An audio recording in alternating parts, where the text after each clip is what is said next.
इस video class में Bihar board की कक्षा 8 के अतीत से वर्तमान के अध्याय 1 के सभी प्रश्न उत्तर करने वाले हैं। तो वीडियो को पूरा देखिएगा और वीडियो अच्छा लगे तो वीडियो को लाइक करके चैनल को सब्सक्राइब कर दीजिएगा। और इस क्लास का PDF टेलीग्राम पर मिल जाएगा, जिसका लिंक डिस्क्रिप्शन बॉक्स में है। तो चलिए वीडियो को शुरू करते हैं।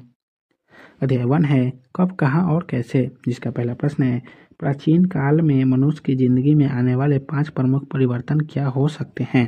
तो इसका उत्तर होगा प्राचीन काल में मनुष्य का जीवन मुख्य रूप से कृषि पर आधारित था। धीरे धीरे अन्य आर्थिक कार्यों का विस्तार हुआ, जिससे वाणिज्य व्यापार का विस्तार शुरू हुआ। इससे गांव प्रधान विश्व में शहरी जीवन की रफ्तार बढ़ने लगी। धीरे धीरे महत्वपूर्ण परिवर्तन के बतौर प्रौद्योगिकी एवं विज्ञान का समाज में विस्तार हुआ। लोगों की विचारधारा व रहन सहन में भी बदलाव आया। वस्तुतः हम कह सकते हैं कि प्राचीन काल में मनुष्य की जिंदगी में 5 मुख्य परिवर्तन इस प्रकार हैं। पहला, वाणिज्य व्यापार का विस्तार। दूसरा, शहरीकरण का बढ़ना। तीसरा, विश्व के अन्य भागों का समुद्री मार्ग से मुख्यतः जुड़ना। चौथा, प्रौद्योगिकी व पांचवा, विज्ञान व वैज्ञानिक सोच का विस्तार होना। 2 नंबर प्रश्न है मध्यकाल में सामाजिक और राजनीतिक क्षेत्रों में आए 5 मुख्य परिवर्तन क्या हो सकते हैं। तो इसका उत्तर होगा मध्यकाल में सामाजिक और राजनीतिक क्षेत्रों में कई परिवर्तन दृष्टिगोचर होते हैं। मध्ययुगीन आर्थिक जीवन मुख्य रूप से कृषि पर आधारित था, पर कृषि के साथ साथ इस युग में अन्य आर्थिक गतिविधियां बढ़ने लगी। इससे वाणिज्य व्यापार व शहरी जीवन की रफ्तार बढ़ने लगी। खेतों की खुदाई के लिए फावड़ा या कुदाल की जगह हल का उपयोग होने से कृषि कर्म को विकास मिला। खेती में प्रौद्योगिकी के समावेश से कृषि से लाभ बढ़ गया। 13वीं शताब्दी में चरखे और धुनकी के प्रयोग से सूती कपड़े की गुणवत्ता व उत्पादन में वृद्धि हुई। इस युग में कागज का व्यापक उपयोग शुरू होने की क्रांतिकारी सामाजिक घटना घटी, जिससे ज्ञान का आविष्कार और प्रसार संभव हुआ। समुद्री व्यापार में बढ़ोतरी हुई, इससे नई विचारधारा और प्रौद्योगिकी का विश्व में अन्य भागों में प्रसार संभव हुआ। विश्व के लोगों के एक दूसरे के संपर्क में आने से हर जगह नए रीति रिवाज, पहनावा और खान पान में परिवर्तन हुए। इन सामाजिक बदलावों ने राजनीतिक क्षेत्रों को भी गहरे प्रभावित किया।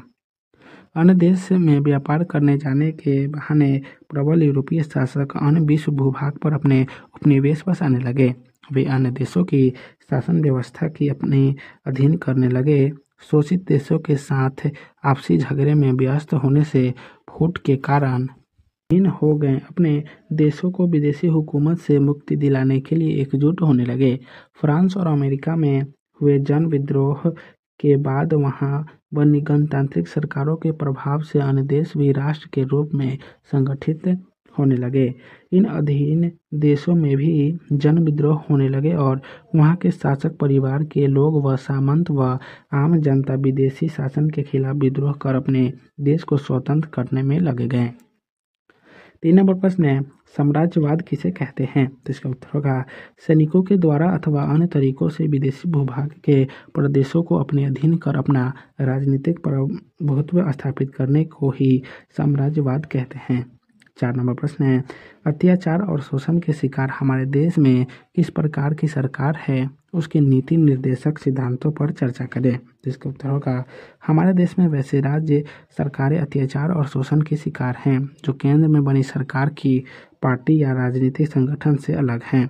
यानी केंद्र में जिस पार्टी की सरकार है उस पार्टी से जुड़े लोग अन्य राज्यों में भी सरकार बनाए हैं, तो उनको तो सारी सुविधाएं मिलती है, पर जिन राज्यों में केंद्र में सरकार बनाए पार्टी से अलग दल की सरकार है तो उसे केंद्र अत्याचार और शोषण का शिकार बनाना है। ऐसे राजनीतिक प्रतिद्वंदिता के कारण होता है, जिससे देश के हिस्से उन राज्यों की दशा खराब होने लगती है। वैसे हर राज्य के मुख्य नीति निर्देशक सिद्धांत जनता को बेहतर शासन देने से संबंधित होता है। 5 नंबर प्रश्न है आधुनिक काल से आप क्या समझते हैं। तो इसका उत्तर होगा प्रायः 18वीं शताब्दी के उत्तरार्ध को 1750 ईस्वी के बाद आधुनिक काल का प्रारंभ माना जाता है। आधुनिक शब्द का इस्तेमाल जब समय के संदर्भ में किया जाता है तो इसका अर्थ अतीत का सबसे नजदीक का हिस्सा होता है, जो पिछले लगभग 300 वर्ष से संबंधित है। 6 नंबर प्रश्न है क्या आप भारतीय इतिहास को समझने के इस तरीके से सहमत है? कक्षा में चर्चा करें। तो इसका उत्तर होगा कक्षा में चर्चा स्वयं करना है आपको, नहीं। मैं भारतीय इतिहास को समझने के इस तरीके से सहमत नहीं हूँ। धर्म के आधार पर किसी विभाग की शासन व्यवस्था, आम जनता का जीवन या वहाँ के इतिहास को समझने की कोशिश करना मेरी दृष्टि से गलत है। किसी कालखंड को धर्मों के आधार पर बांटना मेरी दृष्टि से संकीर्ण विचारधारा है। 7 नंबर प्रश्न है, इतिहास को हम अलग अलग कालखंडों में बांटने की कोशिश क्यों करते हैं? चर्चा करें। तो इसका उत्तर होगा इतिहास एक अति व्यापक विषय व विचार क्षेत्र है। अतः अध्ययन की सुविधा से वह विचार विनिमय की सुविधाओं के लिए हम इतिहास को भिन्न कालखंडों में बांटने की कोशिश करते हैं। 8 नंबर प्रश्न है, स्रोतों का स्मरण करते हुए निम्न तालिका को भरने का प्रयास करें। प्राचीन काल और मध्यकाल। पहला दिया हुआ है शिलालेख प्राचीन काल में और मध्यकाल में पांडुलिपि। दूसरा दिया हुआ है प्राचीन काल में चट्टानें और मध्यकाल में अभिलेख। तीसरा दिया हुआ है प्राचीन काल में सिक्के और मध्यकाल में मिनीचियर लघु चित्र। चौथा दिया हुआ है प्राचीन काल में ताम्रपत्र और मध्यकाल में साहित्यिक रचनाएं। पांचवा दिया हुआ है प्राचीन काल में गुफा चित्र और मध्यकाल में ऐतिहासिक लेखन, स्मरण व यात्रा वृत्तांत।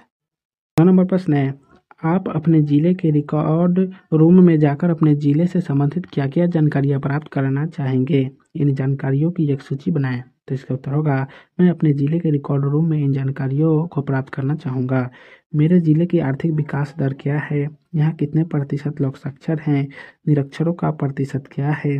स्वास्थ्य के क्षेत्र में जनघनत्व के अनुपात में सरकारी सुविधा किस प्रतिशत में है व किन हालात में है? गरीबी रेखा के नीचे रहने वाले लोग कितने हैं? अचानक जिनकी संपत्ति कई गुना बढ़ गई, उनकी आमदनी का जरिया क्या है व क्या उन्होंने सरकार को उचित टैक्स दिया है? 10 नंबर प्रश्न है, आत्मकथा एवं जीवनी के संबंध में अपने शिक्षक की सहायता से चर्चा करें। तो इसका उत्तर होगा अपनी स्वयं की कथा लिखना जहाँ आत्मकथा कहलाती है, वहीं अन्य किसी व्यक्ति के जीवन की कथा का संकलन जीवनी कहलाती है। 11 नंबर प्रश्न है, अगर आपने कुछ कहानियाँ एवं ऐतिहासिक घटनाओं पर आधारित फिल्म देखी है तो वर्ग में साथियों के बीच चर्चा करें। तो इसका उत्तर होगा हाँ, मैंने सिनेकार रिचर्ड एटेनबरो की फिल्म गांधी देखी है। उसने भारतीय जीवन की बदहाली और उससे संपर्क में आकर विकसित होते हुए एक मानव से महामानव के रूप में विकसित होती है संघर्षशील, विचारवान और ऊर्जावान व्यक्ति के रूप में गांधी जी का उचित चित्रण व मूल्यांकन किया गया है। 12 नंबर प्रश्न है, कैमरे का आविष्कार कब हुआ और ऐतिहासिक स्रोत के रूप में फोटो का क्या महत्व है? तो इसका उत्तर होगा करीब 200 साल पहले कैमरे का आविष्कार हुआ था। भारत में इसका इस्तेमाल 1850 ईस्वी के दौरान शुरू हुआ। मुगल साम्राज्य के अंतिम बादशाह बहादुर शाह द्वितीय का फोटो उपलब्ध है। वह पहला और आखिरी मुगल बादशाह था जिसकी फोटो कैमरे से खींची गई थी। ऐतिहासिक स्रोत के रूप में व्यक्तियों, स्थानों और वस्तुओं के फोटो बहुत उपयोगी जीवित होते हैं। इससे इतिहास को समझने में मदद मिलती है। अभ्यास का पहला प्रश्न है, रिक्त स्थानों को भरिए। का नंबर प्रश्न है, पूंजीपतियों का मुख्य उद्देश्य था अधिक से अधिक डैश कमाना तो मुनाफा कमाना। का नंबर प्रश्न है, 15वीं शताब्दी में एक नए आंदोलन की शुरुआत हुई जिसे डैश कहते हैं तो पुनः जागरण कहते हैं। ग नंबर है, मशीनों से वस्तुओं के उत्पादन की क्रिया को डैश क्रांति कहते हैं तो औद्योगिक क्रांति कहते हैं। घ में है, देश में सरकारी दस्तावेज को सुरक्षित रखा जाता है तो अभिलेखागारों में। अंग में है, समय के साथ देश और राज्य की डैश सीमाओं में परिवर्तन होते रहते हैं तो भौगोलिक सीमाओं में। 2 नंबर प्रश्न है, सही और गलत बताइए। क में है, वैज्ञानिक पद्धति का अर्थ है प्रश्न प्रस्तुत कर प्रयोग द्वारा ज्ञान प्राप्त करना तो हाँ, इसलिए ये सही हो जाएगा। ख में है, अंग्रेज इतिहासकार जेम्स मिल का भारतीय इतिहास का धर्म के आधार पर बांटना उचित था, नहीं, इसलिए ये क्या हो जाएगा? गलत। ग में है, अमेरिकी स्वतंत्रता संग्राम के बाद वहाँ के लोगों ने गणतंत्र प्रणाली की शुरुआत नहीं की, इसलिए ये गलत हो जाएगा। में है, ऐतिहासिक स्रोतों से एक आम आदमी के बारे में भी जानकारी मिलती है, नहीं, इसलिए ये गलत हो जाएगा।